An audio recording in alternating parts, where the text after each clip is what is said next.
웹도독은 여기 단어 그대로입니다. 꼬리가 몸통을 흔들다라는 말에서 나온 겁니다. 선물 시장이 현물 시장을 흔드는 너무 과장된 공포라 인과관계를 갖지는 마시라는 거죠. 왜 요번에만 금리가 내려가는데 주가가 같이 박살이 났냔 말이에요. 멀쩡하던 증시가 왜 하필 지금, 왜 갑자기 8월 달에 왜 갑자기 이럴까요? 왜냐하면 불확실성이 극대화됐기 때문에.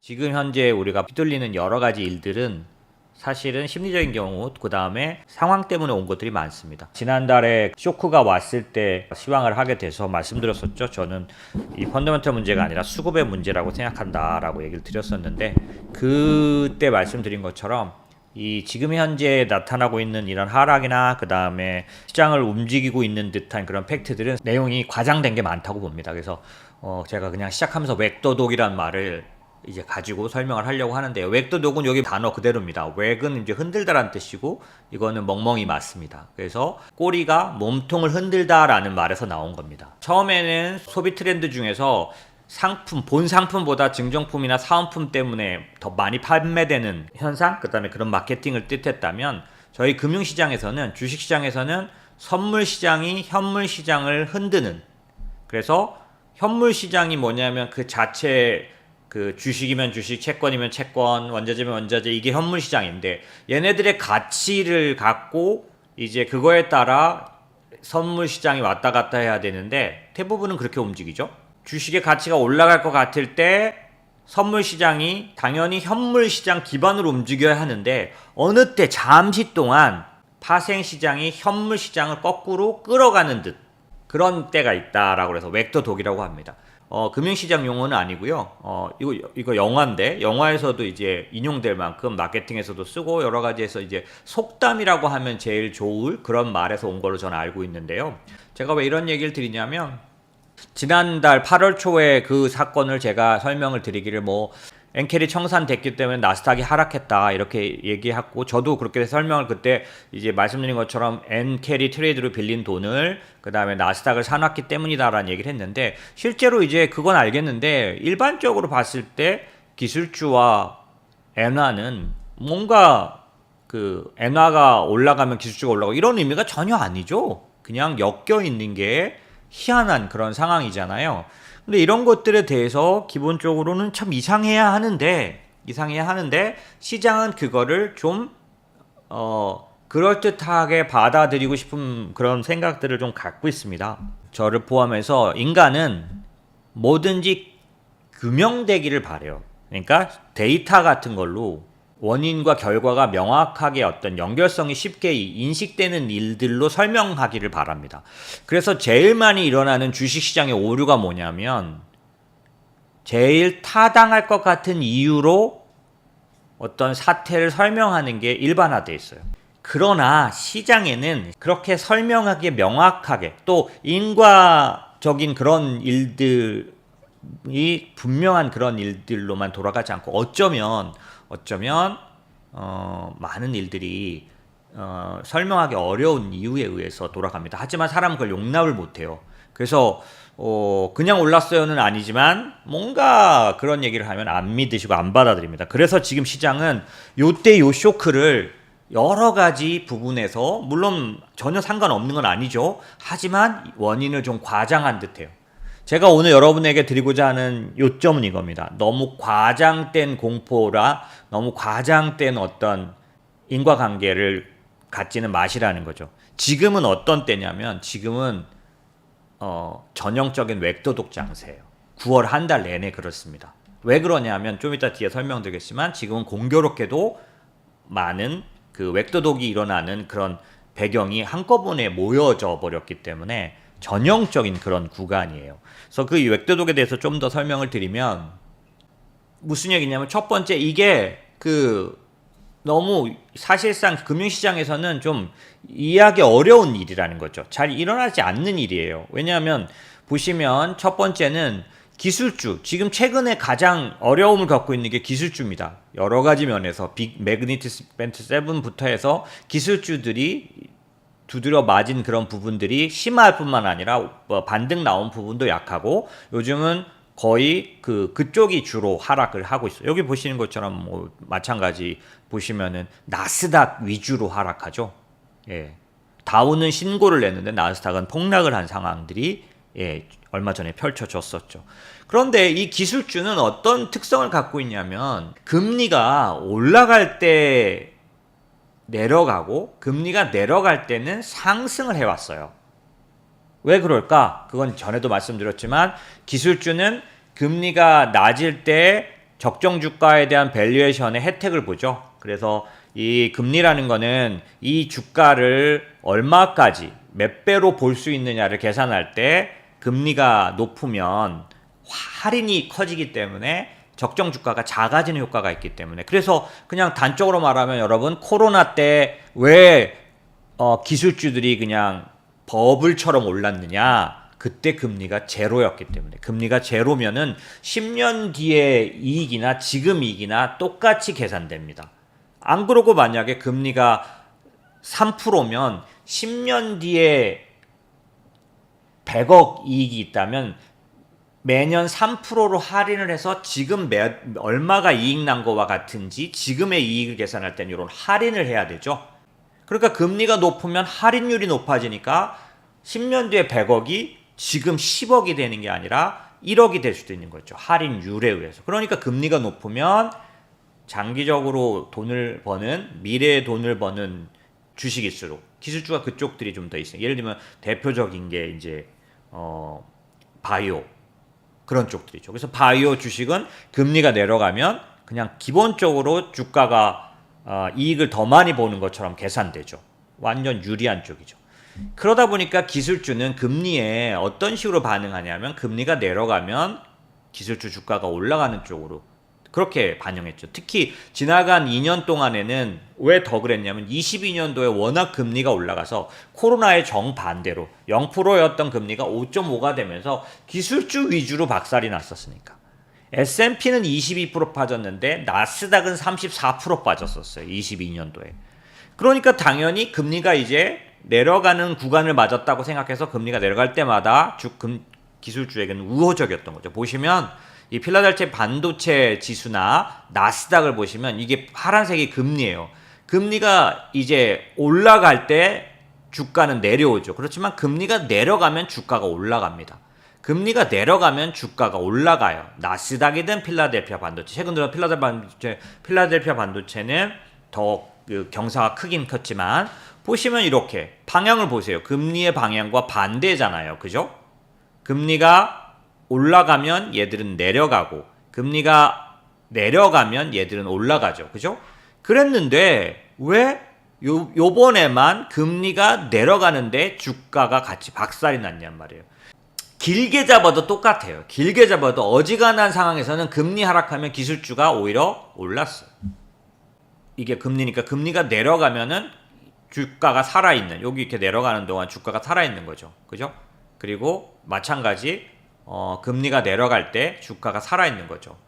조금 길게 봐도 조금 전에 제가 설명드린 것처럼 그래 왔어요.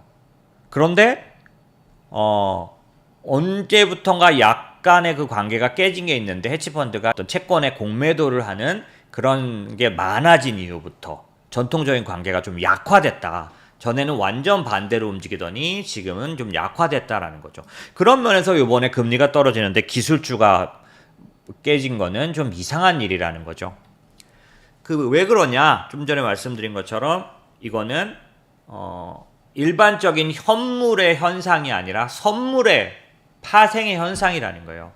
엔화 관련된 숏 포지션이 엄청나게 증가했었다는 거 지난달에 말씀드렸어요. 그래서 이게 엔 캐리 트레이딩 얘기를 나왔지만 사실상은 실제로는 롱숏 그러니까 엔 숏 포지션이죠. 이게 N을 숏 치는 N을 공매도 치는 포지션.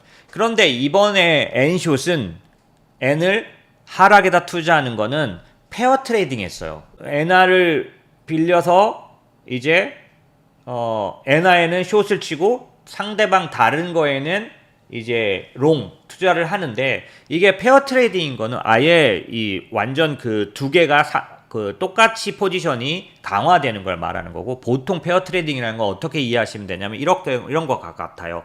예전에 한번 스마트폰 점유율 전쟁이 일어났을 때 삼성전자가 점유율이 앞서면 애플이 스마트폰의 점유율을 뺏기는 그런 1대1 대립 구조였을 때 페어 트레이딩이라는 게 뭐냐면 삼성전자를 팔자 투자하고 애플을 사자 투자하는, 팔자는 숏이라고 부르고 사자는 롱이라고 부르니까 반대로 삼성전자 롱하고 애플 숏하는 요런 걸 페어 트레이딩이라고 하는데 최근에 그 선물 옵션 시장의 트레이딩은 그러니까 엔화는 떨어진다에 투자하고 그 다음에 롱을 뭘 했느냐 지난달에 말씀드린 것처럼 나스닥에다 롱을 쳐놓은 거죠. 그렇기 때문에 하나가 무너지면서 반대로 나머지가 청산되게 돼 있기 때문에 엔화가 하락한다고 포지션이 망가지면서 반대로 나스닥 사자 포지션이 같이 망가져서 나스닥 매도가 나왔다라고 말씀을 드렸잖아요. 이건 지난달에 제가 보여드렸던 겁니다.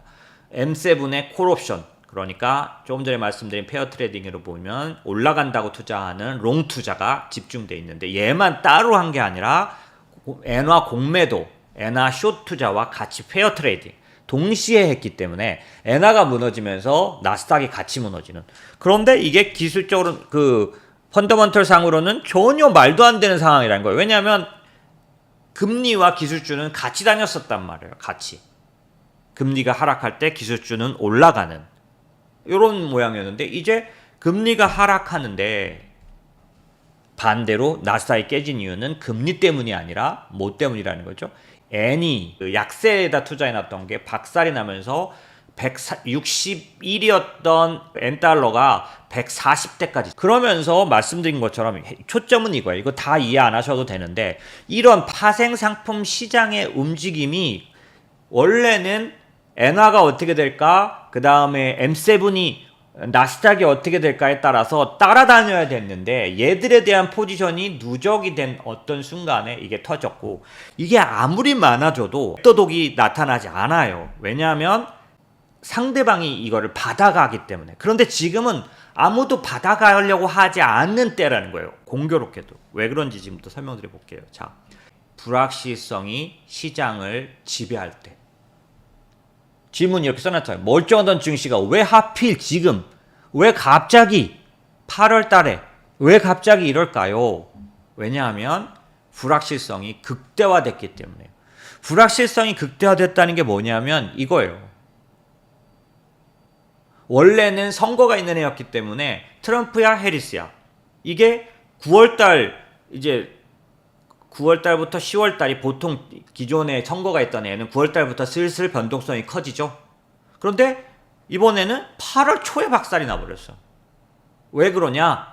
여기에 메가톤급 불확실성 두 개가 더해졌어. 리세션이냐 소프트 랜딩이냐. 50bp나 할까 25bp나 할까.